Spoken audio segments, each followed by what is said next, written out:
დღეს რუსთავის ქიმიკოს და სპორტულ კომპლექსში საქართველოს ჩემპიონატის მეხუთე ტურის მატჩი გაიმართა. რუსთავის საკალათბურთო გუნდმა ბათუმს უმასპინძლა. თამაში საინტერესო და დაძაბული გამოდგა. შეხვედრის სამი პერიოდი სტუმართა უპირატესობით წარიმართა. ბოლო მეათეთში რუსთაველებმა წინ გასვლა მოახერხეს და საბოლოოდ 87-76 იმარჯვეს.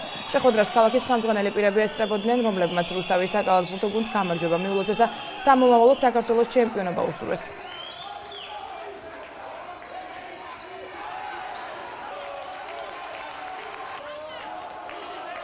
დაძაბული თამაში გამოვიდა პირველი 2-10 წუთი. ძალიან ცუდად ვითამაშეთ დაცვაში, რამაც დიდი ასახა კიდევაც ჩვენი ცუდი თამაშით.